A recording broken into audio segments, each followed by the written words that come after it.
Welcome back, fellas. Today I'm going to be taking you through the 8 daily habits that help me lose 50 kilograms in just 8 months. Most people think fat loss is about crazy diets, protein shakes, and running yourself into the ground with endless cardio. I went through multiple diets, yo-yoing my way up and down, losing it all, gaining it all back, and nothing fucking stuck. But what actually made a difference was changing my lifestyle and choosing daily habits that were going to serve me, my body, and my goals. And I still use these to this day. If you're trying to lose fat fast, but you keep going round in circles, then stay tuned for number 7, because this feels like the secret ingredient to my transformation. Number 1 is earn your energy. And that's as simple as it sounds. It's not about burning 3,000 calories just so you can eat 3,000 calories. It was about waking up and choosing movement first. This allowed me to stay ahead of my calorie balance, but also allowed me to feel productive, more in tune with my body, but also less guilty about when I didn't end up going for my session or my run in the evening because I'd already got some movement in the morning. I used to wake up feeling tired, sluggish, reaching for food straight away, looking on my phone and scrolling, but actually getting up, getting some sunlight, and getting active was the best thing I could do. Not only does this help you lose fat, it lets you stay in a rigid routine, but also allows you to align your circadian rhythm, allowing you to have better sleep, feel better throughout the day, but also be a lot more productive. And this doesn't have to be massive. Get up, do some press ups, go for a stretch, go for a short walk around the block. It doesn't have to be crazy. Number 2 is check the label. Read your ingredients labels. If you don't know what you're putting in your body and what energy density it has, then you're gonna be fucking clueless when you're trying to lose that belly fat. This caters for both things here. We want quality nutrition, whole foods if we can, but if we have to buy branded products, always check the back, because the fillers, the additives, they're gonna affect your metabolic rate. They're not exactly gonna affect your thermodynamics. But if you're putting trash in your body, then you're gonna feel trash, you're gonna look trash, and it's just not gonna help you feel better and stay consistent. As well as this, you're gonna know what the protein is, what the carbs is, what the fats are, but also how many calories you're consuming. If you're not tracking this and you're just mindlessly putting shit into your trolley that you get every week, then it's not gonna help your fat loss journey. Ultra processed foods are made to be highly palatable, which makes them addictive to most people. I had an addiction for them for years until I actually got off it. Now every time I have ultra processed food, I get a fucking hangover. And this leads into point number 3. Metabolism, macros,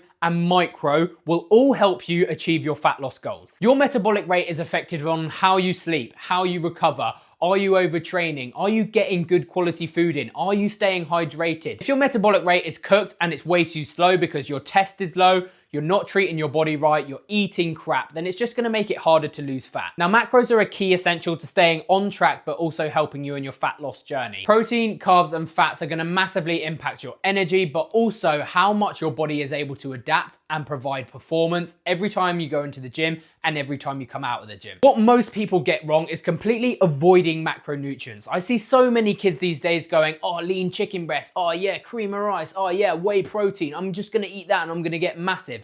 You're not giving yourself the micronutrients that your body needs. All the mechanisms inside your body start to tenfold, your muscle protein synthesis increases, you feel energized, you don't feel sluggish, you don't feel tired, your digestive system firing all cylinders, but also your gut health allows you to digest all of the macronutrients that you're putting inside of you. Macronutrients will affect your body recomposition, but micronutrients will help you perform and stay consistent. Also, if you're getting all of your RDI throughout the day, then you're not gonna have deficiencies, and that means your cravings are gonna disappear. Cheat code for this is focusing on whole food, single ingredient, nutrient-dense products, so you never miss a beat. And number 4, shout out to Ashley Kane. This quote is goated, and it's pulled me out of some pretty shitty situations in my life. Will this make me better? No, it goes. Will this improve my life? Yes, it stays. After finishing uni and doing everything that my monkey brain wanted to increase pleasure or just increase satisfaction, like scrolling, eating shit, smoking weed, drinking alcohol until I drowned, I slowly started to train my body into thinking before I acted. Before I picked up the phone, is this gonna help me? Before I decided not to go to the gym, is this gonna help me? I would always think, how is this action going to serve me? My body, my physique, my goal. Not only did this help me increase output for things like getting to the gym, cooking good food, staying hydrated, but it stopped me falling back into poor habits and addictions that held me down when I was at my biggest. This rule has helped me avoid hundreds of bad decisions, but also make hundreds of good decisions. And it's not about being perfect, being absolutely fucking boring. No, I'm not gonna go out. No, I'm gonna have that once in a while. do that. But if your goal is fat loss and you're going to choose something that isn't going to serve that goal, then you're not going to get there. Having restraint with these vices, these activities that your mates are doing, actually allows you to enjoy them better when you go and do them. I like to say you build up a tolerance to going out. Habit number 5, you can tell I'm being original here, 10,000 steps. Now, 10,000 is not a magic number, but getting 10,000 steps in basically means that you're going to be on your feet for around an hour and a half a day. This avoids you from having a sedentary lifestyle. Even if you're playing video games all day and you still get 10,000 steps in, you're probably going to be losing fat if you're on it with your diet and your training, which also allows you to have mental clarity. You're getting fresh air, you're spending time in nature, you spend time with your thoughts, you're going to increase your metabolic rate, you're going to increase your calorie burning throughout the day, you're also going to improve your recovery. So hitting 10,000 is a really good benchmark. If you're doing more than that, then great. But if you're doing less than that, then you should aim for a higher number. Walking is so good for the body, not only for fat loss, but for recovery, metabolism, but also it's an all-cause mortality rate number. So if you actually walk more, you're going to live longer. Number 6 is drinking 3 liters of water. Now, I'm not saying get a 3-liter jug and just drink it all in one day. Hitting 3 liters of water is basically mean you're going to be perfectly hydrated throughout the day. Making sure we're getting some water in the morning as soon as we wake up, because that's when we're most dehydrated. It's probably the limit for most people, especially lads, when it comes to hydrating and overhydrating. If you have too much water, you can actually dehydrate yourself. It's counterproductive. So we also want to be making sure we're making the most out of natural electrolytes like salt, lemon, or even some purchased electrolytes if that's what you fancy. Drinking 3 liters of water a day really helped me curb my hunger and my craving. So every time I thought I'd go for a snack with my old monkey obese brain, I'd go, no, have some water, and that would settle me. Now, some absolute snowflakes might call this an eating disorder, but I would argue that being 145 kgs is more detrimental to my health and my mental health than drinking lots of water. Number 7, weigh yourself daily. Now, I tell my clients that the weighing scale isn't the be all and the end all, but if fat loss is their goal, then it's key that they're doing this as much as possible. When you weigh yourself daily, you understand the trends, the fluctuations from excess water in the body, excess sodium from a meal, excess carbs holding into your muscles. And once you understand these trends, your effort then becomes consistent. But also, I used to only weigh myself 1 time a week. Now, my fluctuation could have been at any point throughout that week, but those fluctuations or those massive decreases actually used to affect my motivation, my consistency, my work rate throughout the next week. And I know that's not good, you shouldn't do that, but that's just how it was. So weighing myself every day allowed me to leave nothing to chance. Now, number 8, we've got delayed gratification. Now, this is probably the hardest to train your brain, train your system, because it's linked to dopamine, but actually switching from instant pleasure to delayed pleasure from effort was probably the biggest needle mover in my transformation. When I was at my biggest, my body was infiltrated by addictions, lack of self-trust,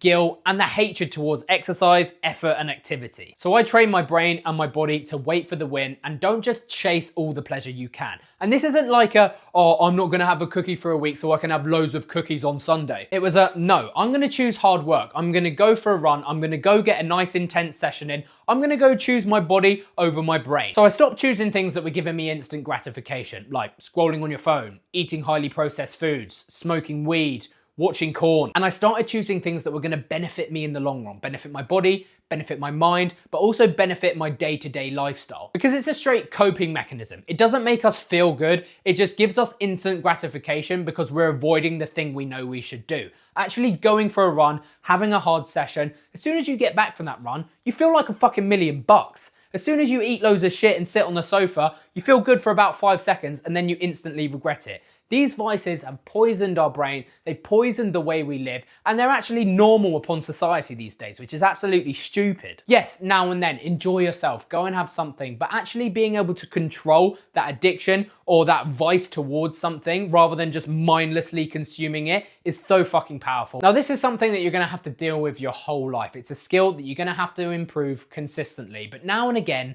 look back at how far you've come. I used to be the guy in PE that used to hate running a fucking 100 meters or doing a bleep test.